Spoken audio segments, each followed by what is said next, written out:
Mga kaibigan, ayon po sa aklat ng Revelation chapter 3 verse 10. Alam niyo po ba na walang exempted sa pagsubok na darating? Sa lahat ng mga tao, maging ikaw man ay masama o mabuti, mayaman ka man o mahirap, mangmang ka man o matalino, ang lahat ng tao ay dadatnan ng pagsubok.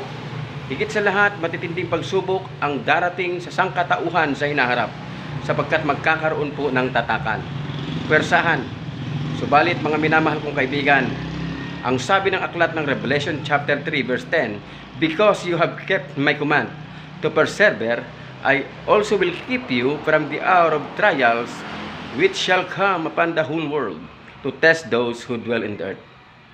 Nakita po natin, ayon sa talata, kung ikaw ay nanatiling nagmamahal sa ating Panginoon, ikaw ay nanatiling sumunod sa ating Panginoon, sa panahon ng pagsubok na darating sa buong sanlibutan, mapalad ka sapagkat may tagapagligtas ka.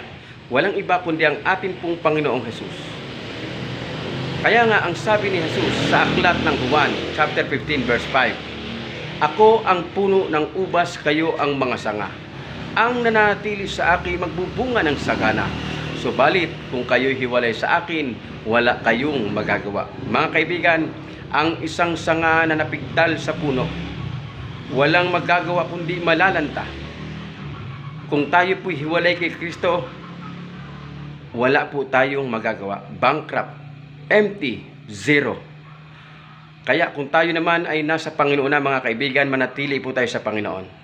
Sapagkat ang wika sa aklat ng 2 Pedro 2:20-21, kung tayo po ay nasa Panginoon na, nakilala natin si Jesus at muli po natin siyang pinaligdan, sapagkat mas pinili nating sundin ang ating mga sarili at sumunod sa mga sanlibutang gawain. Ang sabi ng talata, mas masama ang ating maging kalagayan kaysa dati. Mas mabuti pang hindi natin nakilala ang daang matuwid kaysa taligdan po natin pagkatapos na matutunan natin ang banal na utos na ibinigay sa atin. Mga minamahal kong mga kaibigan at mga kapatid, manatili po tayo sa Panginoon, sapagkat sinabi ni Jesus, wala tayong magagawa kung tayo'y hiwalay sa Kanya.